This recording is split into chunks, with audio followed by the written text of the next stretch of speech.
Assalamualaikum warahmatullahi wabarakatuh. Halo semuanya, perkenalkan nama saya Siti Nurhaliza dengan NIM C1C020015. Saya di sini merupakan mahasiswi dari program studi akuntansi Fakultas Ekonomi dan Bisnis Universitas Jambi, angkatan tahun 2020 semester 5. Nah, di sini saya akan sedikit menjelaskan mengenai aspek keperlakuan pada audit internal, di mana saya dibimbing oleh dosen pengampu saya, yaitu Bapak Dr. Wirmi Eka Putra SEMSI, CIKNR, CSRS. Baiklah, langsung saja saya akan masuk ke pembahasan.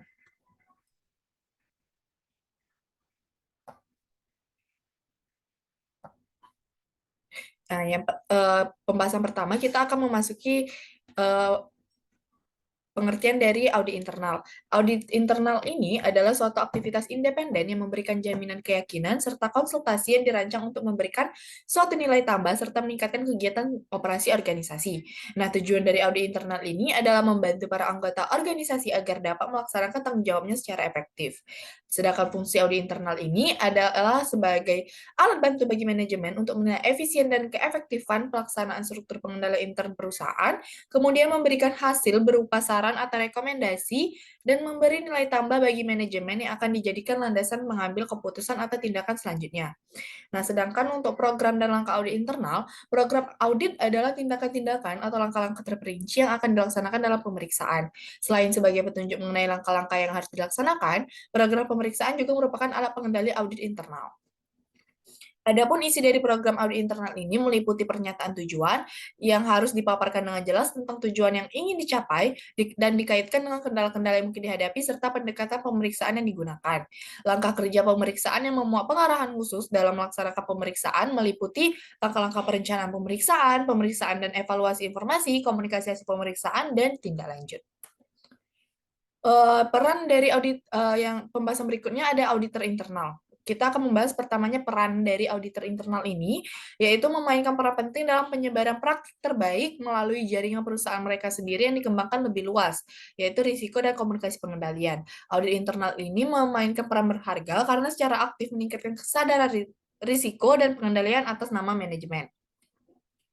Otoritas dari auditor internal adalah dalam rangka untuk mendapatkan kewenangan, auditor internal perlu mengimplementasikan arah strategis guna memulai berbagai kompleksitas audit dan menyesuaikan kecepatan di mana risiko dapat terjadi dalam organisasi. Auditor internal harus memiliki dasar yang kuat dalam organisasi. Otoritas auditor internal dapat dibentuk melalui pemantauan yang tepat oleh komite audit dalam hal dukungan dan keputusan struktur.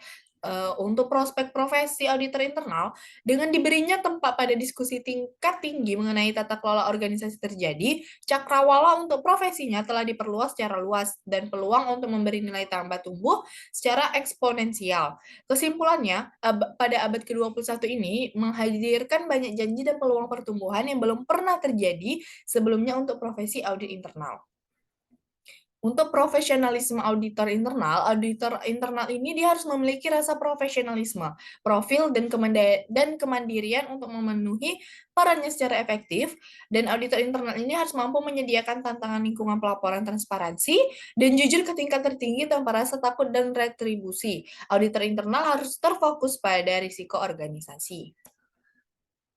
Adapun jenis peran dari auditor internal ini, yang pertama adanya peran pengendalian pengawasan. Komite audit telah menyatakan peran yang sering berhubungan dengan audit internal dalam piagamnya. Peran biasanya mencakup pemantauan efektivitas audit internal dalam peran pengendalian pengawasannya. Yang kedua ada peran pendukung keputusan. Peran sebagai pendukung keputusan membuat tindakan positif bagi organisasi IA dengan membantu manajer mengidentifikasi, menilai, dan mengurangi risiko yang dapat mempengaruhi unit atau proses. Yang ketiga ada dukungan peran manajemen risiko, di mana peran ini audit internal berhubungan dengan Enterprise Risk Management atau ERM, adalah memberikan jaminan objektif untuk risiko usaha, terutama yang dikelola secara tepat dan dalam kerangka pengendalian internal yang berfungsi secara efektif. Peran komunikasi, komunikasi auditor internal adalah kemampuan untuk menangani keterlibatan klien. Komunikasi terbuka dan terperinci antara fungsi dan dewan memberikan kontribusi terhadap tata kelola organisasi yang efektif. Jenis peran auditor internal yang kelima, adanya peran pemerintahan, di mana dukungan terbaik dari audit internal ini sebagai struktur entitas sesuai dengan organisasi untuk melakukan tugasnya dengan menegakkan pengelolaan yang baik, Berdasarkan perhatian pada pengendalian internal, auditor internal adalah salah satu dari 4 pilar tata kelola perusahaan bersama dengan dewan, manajemen, dan auditor eksternal. Adapun sistem keterlibatan peran, di mana keterlibatan auditor internal dalam pengembangan sistem telah diusulkan sebagai cara mengatasi masalah pengendalian terkait dengan sistem berbasis komputer. Yang ketujuh ada peran teknis. Kompetensi teknis yang positif berkaitan dengan penghakiman kinerja auditor ketika kompleksitas tugas audit diambil. Oleh karena itu, auditor internal harus mencari dan memperbaiki pengetahuan dan keterampilan teknis mereka secara kontinu dengan menguasai teknologi otomatis terbaru yang dapat meningkatkan risiko organisasi, pemantauan, dan pengendalian internal. Yang kedelapan, ada peran manajemen intimidasi, di mana ketika satu jabatan semata-mata harus mempercayakan pada argumen atau bujukan terhadap pengendalian orang lain menjadi bukti utama atas kekurangan status dari sebuah profesi. Dengan demikian, penulis mengungkapkan intimidasi yang memiliki hubungan signifikan dengan otoritas. Pembahasan selanjutnya ada memotivasi pihak yang diaudit. Yang pertama, kebutuhan menjadi bagian dari organisasi, di mana bagian audit merupakan bagian dari keseluruhan organisasi yang berdedikasi untuk memperbaiki operasi organisasi tersebut. Pihak yang diaudit dapat dijanjikan bahwa pendapatnya akan diterima dan dipertimbangkan untuk dimasukkan dalam pertimbangan keseluruhan manajemen guna memperbaiki kondisi operasi organisasi. Yang kedua, ada menghormati diri sendiri dan orang lain. Kebutuhan akan rasa hormat ini dapat dikaitkan dengan keyakinan pihak yang diaudit untuk bertindak langsung dalam kerjasama dengan staf audit untuk mengidentifikasi bidang-bidang yang bermasalah, membantu dalam investigasi terhadap kinerja, serta mengembangkan tindakan-tindakan yang korektif. Yang ketiga, ada hubungan dengan manajemen, yaitu terdapat 4 gaya manajemen atau kepemimpinan secara umum. Keempat gaya tersebut meliputi gaya mengarahkan, melatih, mendukung, dan mendelegasikan. Lalu selanjutnya ada perubahan manajemen, di mana perubahan seharusnya dipandang sebagai perbaikan suatu operasi yang sebenarnya tidak salah. Audit hanya membantu membuat operasi tersebut menjadi lebih efisien dan efektif. Walaupun sekarang operasi tersebut tidak rusak atau cacat, tetapi operasi tersebut akan dapat diperbaiki lebih jauh lagi dengan bantuan pihak yang diaudit. Lalu ada pengelolaan konflik, di mana dalam bidang akuntansi, konflik dapat terjadi antara auditor yang cenderung mempertahankan profesionalismenya dan pihak yang diaudit yang cenderung mempertahankan lembaga atau keinginannya. Dapat disimpulkan bahwa ketika seorang auditor bekerja pada suatu lembaga bisnis profesional yang dikelilingi oleh suatu birokrasi, konflik dan hilangnya nilai-nilai serta norma-norma profesionalisme akan muncul. Masalah-masalah hubungan, ilmuwan mempunyai daftar konsep yang akan membantu untuk memperlakukan orang dengan lebih baik, dan konsep tersebut merupakan perilaku langsung dan kemungkinan dapat dimanfaatkan untuk semua hubungan singkat perusahaan. Yang selanjutnya, karakteristik individu. Ilmuwan juga telah membuat daftar mengenai karakteristik kelompok individu dari orang-orang yang berada dalam berbagai tingkatan. Auditor seharusnya mempertimbangkan hal tersebut karena hal itu berpengaruh terhadap kepribadian, sikap, dan aktivitas. Pengetahuan dan pertimbangan atas perbedaan ini dapat membantu untuk memastikan hubungan yang lebih harmonis. Selanjutnya ada kesadaran pada diri sendiri. Dalam suatu situasi di mana terdapat banyak hubungan interpersonal, sebagaimana yang terdapat di dalam audit internal merupakan hal penting untuk menyadari dan memegang teguh keseimbangan serta memandang diri sendiri sebagaimana orang lain memandangnya. Selanjutnya ada komunikasi secara efektif, di mana komunikasi ini terdiri atas wawancara, musyawarah, laporan lisan, dan laporan tertulis. Perintah seorang auditor dengan menggunakan komunikasi efektif merupakan cara yang positif untuk menciptakan lingkungan yang harmonis dalam menjalankan audit.